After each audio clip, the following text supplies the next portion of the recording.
नमस्ते। आज की मनुस्मृति की कक्षा में आप सबका स्वागत है।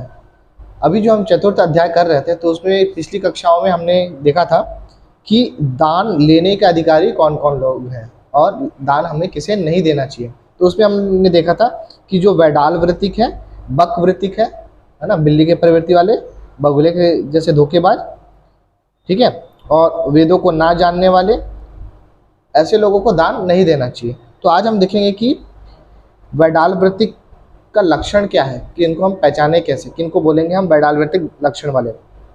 धर्मध्वजी सदा लुब्ध सच्छद्मिको लोकदम्भकः वैडाल व्रतिको जेयो हिंस्त्रः सर्वाभिसंदकः। धार्मिक ना होते हुए भी धर्म का दिखावा करने वाला, सदा लोभ लालच में ग्रस्त, कपटी, लोगों के सामने मिथ्या दंभ करने वाला, अपनी झूठी बढ़ाई करने वाला, बैर विरोध और क्रूर स्वभाव वाला, स्वार्थ के कारण अच्छे बुरे सबसे मेल कर लेने वाला, वैडाल वृत्तिक बिल्ली जैसे स्वभाव वाला जानना चाहिए। ठीक है, किसको बोल रहे हैं? कि जो धार्मिक नहीं है फिर भी धर्म का दिखावा कर रहा है।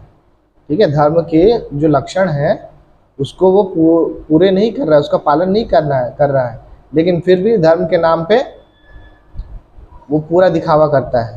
ठीक है, सदा लोभ लालच से ग्रस्त है। ठीक है, जो कपटी है और झूठ मूठ का अहंकार करने वाला रहता है और अपनी ही बढ़ाई करने वाला है ना, जो दूसरों से बैर रख रहा है और उसका स्वभाव क्रूर है। ठीक है, दूसरों के साथ दया से वो पेश नहीं आता है ना, दूसरों के साथ दयापूर्वक व्यवहार नहीं करता है। ठीक है, और अपने स्वार्थ के लिए वो अच्छे बुरे सब के साथ संपर्क रखता है ना। तो ऐसे लोगों को क्या बोलते हैं? वैडाल वृत्ति। इसका ऋषि अर्थ देखते हैं। धर्म कुछ भी ना करे परंतु धर्म के नाम से लोगों को ठगे। ठीक है, धर्म का काम कुछ भी नहीं कर रहा है, लेकिन धर्म के नाम पे लोगों को ठग रहा है कि हम ये संस्था बनाए, हम ये कर रहे हैं, वो कर रहे हैं।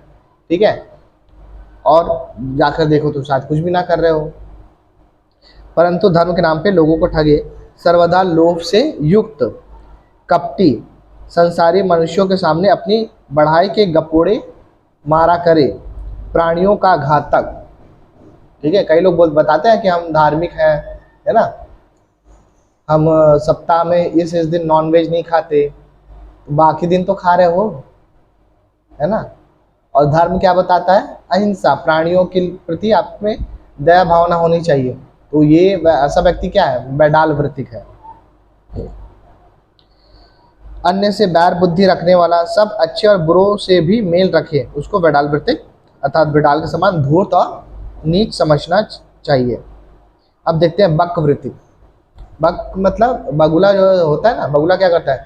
ध्यान में ऐसा एक टांग उठा खड़ा रहेगा, है ना, जब उसके सामने मछली आती है तो ऐसे लपक के पकड़ लेता है।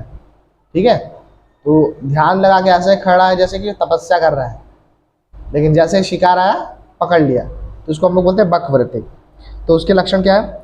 अधो दृष्टि नैष्कृतकः सर्वात् साधन तत्परः शठो मिथ्या विनितश्च बकवृच्चरो द्विजः। अपने को श्रेष्ठ दिखाने के लिए नीचे दृष्टि रखने का पाखंड करने वाला। ठीक है, सबके सामने सीधा बन के इसलिए रहता है ताकि अपने आप को श्रेष्ठ दिखा सके। बदला लेने की भावना रखने वाला, अपने आप को सीधा दिखा रहा है लेकिन समय आने पे वो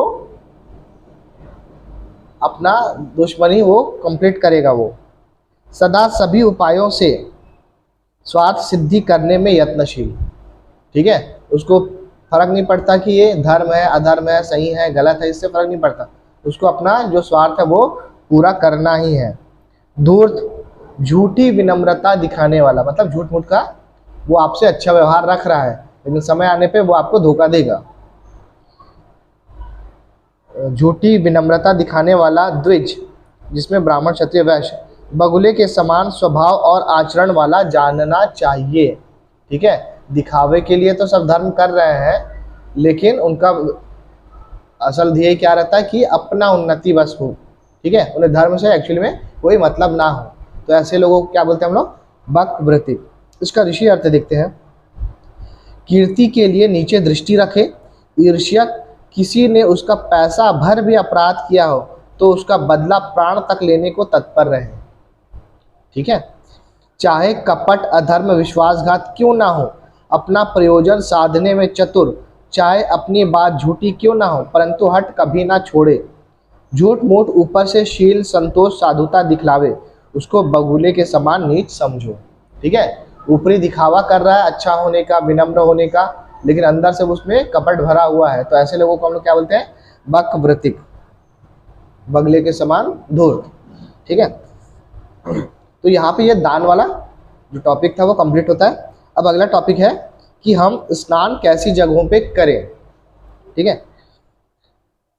परकीय निपानेषु न स्नायच्च कदाचन, निपान कुरुतः स्नात्वा तु दुष्कृतम तांशेन लिप्यते। दूसरों के हौज या टब में कभी ना नहाएं, क्योंकि वहाँ नहाकर नहाने वाला हौज या टब वाले की गंदगी और बीमारी से लिप्त हो जाता है, अर्थात उसकी बीमारियाँ लग जाती हैं। ठीक है, जो आजकल स्विमिंग पूल का चलन है ना, तो वो उसको क्या बता रहे हैं मनु महाराज, सही नहीं है। ठीक है, स्विमिंग पूल में क्या होता है कि अलग अलग लोग आते हैं, उनके शरीर की गंदगियाँ भी उसमें आ रही है, और अगर उनको किसी भी तरह के स्किन डिजीज़ है वो आपको भी हो सकती हैं, है ना। तो इसलिए मनु महाराज किसी के हौज या टब, है ना, या फिर जिसको आजकल स्विमिंग पूल बोल सकते हैं, तो उसमें नहाने से मना कर रहे हैं मनु महाराज। ठीक है, तो देखो उनको पता होगा ना कि जो बीमारियां हैं छोटे छोटे जीवों की मदद से ही फैलती है, और वो जीव क्या होता है, संपर्क से या पानी, ऐसे संपर्क वाली वस्तुएं से एक व्यक्ति से दूसरे व्यक्ति में जा सकती है ना। उनको जीवाणुओं कीटाणुओं का ज्ञान रहा होगा, तभी तो वो ऐसी बातें बता रहे हैं। ठीक है, तो अब कैसे जल में स्नान करें। अच्छा, यहाँ पे अनुशीलन देखते कि यहाँ पे जो जीवाणु और गंदगी है वह हम नहाने से क्या होगा, हम पे आकर चिपक जाएंगे। तो ऐसे हौज या टब में या आजकल जो स्विमिंग पूल है उसमें नहीं नहाना चाहिए। अब देखते हैं कि किस तरह के जल में स्नान करें। नदेषु देव खातेषु तड़गाशु सरहसुच स्नानं समाचरे नित्यं गर्त प्रस्त्रवणेषु च। नदियों में, प्राकृतिक जलाशयों, झीलों में, तालाबों में, झरनों में और ऐसे गड्ढों में जिनका बहता पानी हो आदि में सदा स्नान करते रहना चाहिए। ठीक है, क्या बोल रहे हैं कि जिनका पानी हमेशा चलायमान है, बहता है, या फिर कोई बहुत बड़ा गड्ढा है जिसमें लहरें उठते रहती है, जैसे झील हो गए, तालाब हो गए। ठीक है, तो ऐसे पानी में आप क्या कर सकते हैं, स्नान कर सकते हैं। ठीक है, हमारे छत्तीसगढ़ में कहावत है कि नदियाँ नहाए ले सम्मत सुख पाए, तरिया नहाए ले आधा, कुआं नहाए ले छटाक भर पाए, तिकुरिया नहाए ले व्याधा। ठीक है, तो इस कहावत का मतलब क्या है कि जो नदियों में नहाता है उसको क्या है, स्वास्थ्य का संपूर्ण सुख मिलता है। ठीक है, नहाने का स्वास्थ्य का संपूर्ण सुख मिलता है। जो तालाब में नहाता है वो क्या हो जाता है, उसका आधा हो जाता है। कुएं पे नहाने पे वो 1/4 हो जाता है। और यदि हम कमरे पे नहाते हैं, बंद कमरे में, तो फिर हमको बीमारियां घेर लेती है। ठीक है, तो वैसी टाइप का यहाँ पर कुछ मनु महाराज जी बता रहे कि बहते हुए पानी में, जैसे नदी हो गया, झरना हो गया, है ना, या फिर ऐसे बड़े गड्ढे जिसके पानी में लहर उठती है ना, जैसे तालाब है, झील है, तो ऐसे जल में स्नान कर सकते हैं। अब इसके बाद आता है यम सेवन की प्रधानता। अच्छा, यम क्या है, नियम क्या है, इस श्लोक के बाद बताता हूँ आपको। यमान सेवेत सततम न नियमान केवलान बुधः, यम नापत्यत्य कुर्वाणो नियमान केवलान भजन। बुद्धिमान मनुष्य यमों का निरंतर पालन अवश्य किया करे, केवल नियमों का ही पालन करने का आग्रह ना करें। ठीक है, यम और नियम में क्या है कि क्या बोल रहे हैं कि यम का पालन निरंतर करें, केवल नियम का पालन से नहीं होगा, क्योंकि केवल नियमों का पालन करते हुए यमों पर आचरण ना करते हुए जीवन में पतित हो जाता है। आप अगर नियम का पालन कर रहे हैं लेकिन यमों का पालन नहीं कर रहे हैं तो क्या हो जाएगा, आपका जीवन पतित हो जाएगा। अर्थात यम नियम दोनों का ही पालन करना उन्नति कारक है, आपको दोनों ही पालन करने पड़ेंगे। तो यम नियम पहले समझते हैं, फिर ये श्लोक आपको अच्छे समझ में आएगा। तो पहले क्या है कि यम किसको बोलते हैं वो देखते हैं। तो यम के लिए श्लोक है, अहिंसा सत्य अस्तेय ब्रह्मचर्य अपरिग्रह यम। तो यम में 5 नियम होते हैं, मतलब यम जो है वो 5 होते हैं। तो 5 यम कौन कौन से हैं? पहला है अहिंसा, ठीक है, सब प्रकार से अहिंसा, सब काल में सब प्राणियों के साथ हिंसा और बैर बुद्धि छोड़ के प्रेम प्रीति से वर्तना, ठीक है, इसको क्या बोलते हैं हम लोग? अहिंसा, ठीक है। सिर्फ बोल अब मतलब किसी को मार रहे हैं यही अहिंसा नहीं, यही हिंसा नहीं है। आप किसी को बुरा बोल रहे हो, है ना, या किसी के साथ बहुत ही दुर्व्यवहार कर रहे हो, ये भी हिंसा में आती है, ठीक है।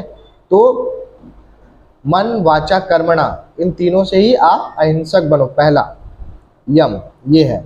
दूसरा क्या है? सत्य, जैसा अपने ज्ञान में हो वैसा ही सत्य बोले और करे और माने, ठीक है।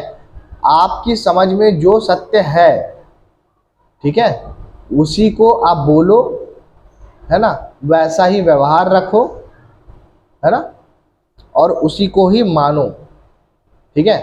हाँ, कोई अगर आपको तर्क से समझा पाता है कि आपका जो, क्या हमारे विचार में क्या हम गलत भी हो सकते हैं लेकिन हमको क्या लगता है सही है, तो अगर कोई हमको तर्क से सही तरीके से समझा सकता है कि हाँ आप गलत हो, तो उसको भी स्वीकार करें। तो इस तरह से क्या होगा, जो सत्य है हम उसको स्वीकार करेंगे, ठीक है। तो सत्य क्या है? हमारे अपने ज्ञान में जो जैसा है उसको वैसा ही स्वीकार करना, ये क्या है? सत्य है। फिर क्या आता है? अस्तेय, पदार्थ वाले की आज्ञा के बिना किसी पदार्थ की इच्छा भी ना करना, इसी को चोरी का त्याग कहते हैं। अस्तेय मतलब नहीं चुराना, ठीक है। तो किसी के पास कोई चीज़ है, अगर उसकी आज्ञा के बिना हम लेते हैं तो ये किस में आता है? चोरी का होता है, ठीक है। तो ये किसी भी तरह से किसी को छल कपट से या उसकी आज्ञा के बिना हम उसका कुछ लेके आ जा रहे हैं, तो ये सब क्या है? अस्तेय है। तो हमको अस्तेय का पालन करना है, हमको चोरी नहीं करनी है। फिर आता है ब्रह्मचर्य, विद्या पढ़ने के लिए बाल्यावस्था से लेके सर्वथा जितेंद्रिय होना और 25वें वर्ष के लेके 48 वर्ष पर्यंत विवाह का करना, पर स्त्री वैश्य आदि का त्यागना, सदा ऋतुगामी होना, विद्या को ठीक ठीक पढ़ के सदा पढ़ाते रहना और उपस्थ इंद्रिय का सदा नियम करना। ये सब किस में आते हैं? ब्रह्मचर्य में। मतलब आपने एजुकेशन टाइम में अपनी एजुकेशन ली और उस समय किसी तरह के स्त्री संपर्क, है ना, जो संबंध बना लेते हैं वो नहीं किया। विवाह के बाद केवल अपनी पत्नी से संबंध बना रहे हैं, वो भी संतान उत्पत्ति के लिए, ठीक है। ज्ञान जो भी सीखे उसको अच्छे से सिखा रहे हैं, है ना। और उपस्थ इंद्रिय मतलब जो हमारे नीचे कमर के नीचे के जो इंद्रिय है ना, जिसको हम लोग सेक्सुअल ऑर्गन्स बोलते हैं, उनको कंट्रोल में रखना, ये सब किसके अंदर आते हैं? ब्रह्मचर्य के अंदर आते हैं। फिर आता है अपरिग्रह, विषय और अभिमान आदि दोषों से रहित रहना, मतलब इन दोनों को अपने ऊपर हावी ना होने देना। तो देखो, अहिंसा सत्य अस्तेय ब्रह्मचर्य अपरिग्रह, तो ये सब हमको करने के हैं, ठीक है। आप ये करने को कर रहे हैं, ठीक है, लेकिन अगर आपका ब्रेन इसमें सपोर्ट नहीं कर रहा है, आप मतलब दिखावे के लिए कर रहे हैं, मन से आपका अलग चल रहा है, ठीक है। तो अब देखते हैं नियम क्या है। शौच संतोष तपः स्वाध्याय ईश्वर प्राणिधान नानिमः। शौच, ठीक है, इसमें पहला क्या है? शौच। नियम में पहला शौच मतलब पवित्रता करनी। अच्छा, पवित्रता भी 2 प्रकार की, भीतरी और बाहरी।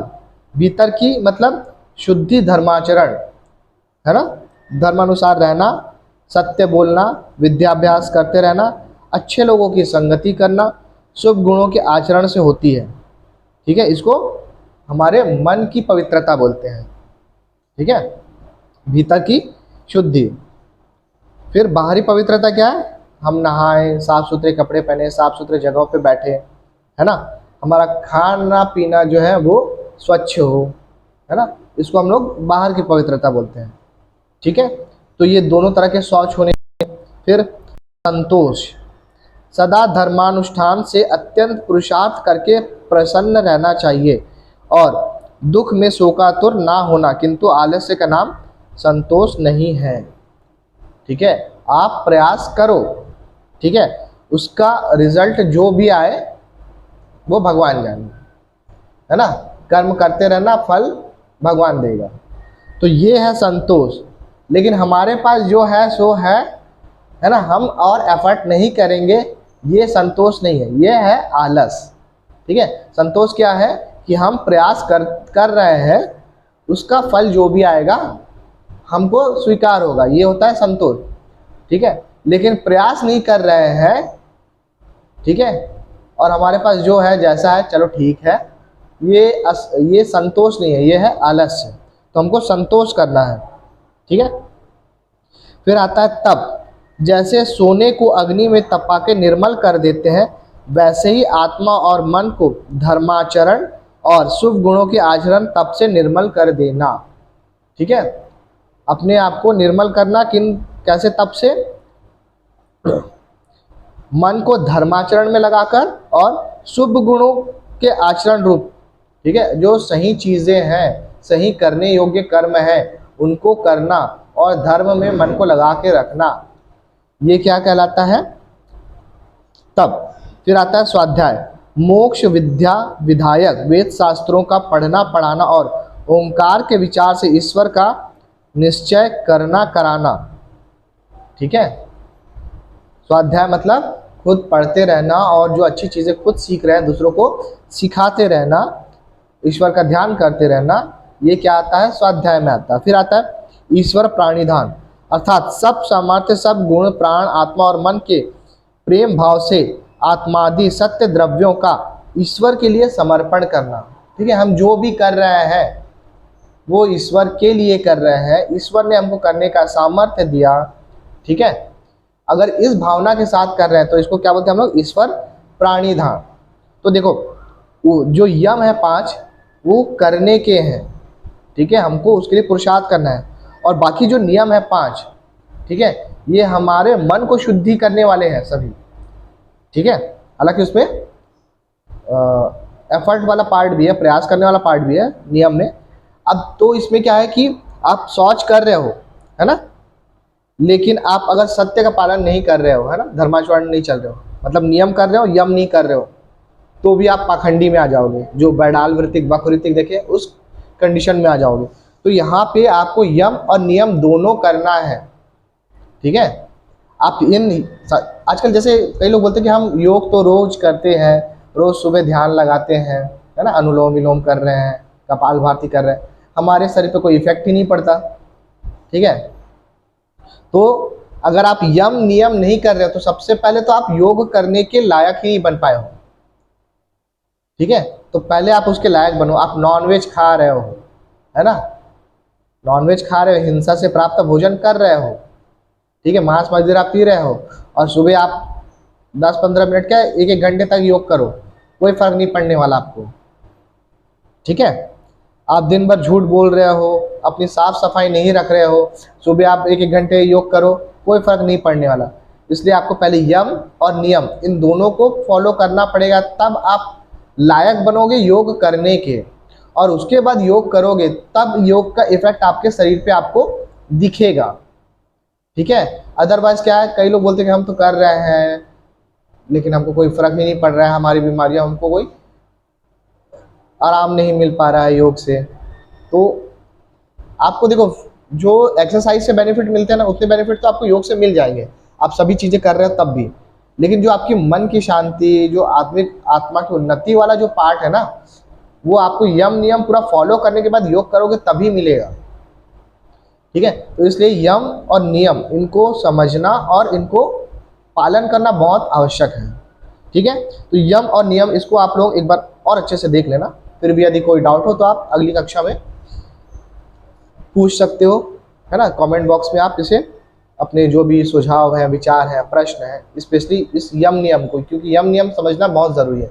ये समझोगे तभी आप जो वैदिक जीवन परंपरा है ना, जिसमें योग है ना, और आयुर्वेद, जैसे क्या होता है कई सारी बीमारियों में हम आयुर्वेदिक दवाइयाँ खा रहे हैं लेकिन वो हम पे असर नहीं कर रही। क्यों? क्योंकि हम योग के लायक हमारा शरीर बना ही नहीं है। आयुर्वेदिक दवाइयाँ तभी असर करेंगी जब हमारा शरीर उस लायक हो, है ना। तो हमको पहले उस लायक बनना पड़ेगा, तो उसके लिए यम और नियम का पालन हमको करना पड़ेगा। तो आप लोग इसको एक बार अच्छे से देखना। कोई भी प्रश्न है ना, सुझाव है, आपकी आलोचनाएं हैं, वो सभी आप कमेंट बॉक्स पे लिखिए। वीडियो को लाइक कीजिए, चैनल सब्सक्राइब करना मत भूलिए। आज इतने पे समाप्त करते हैं।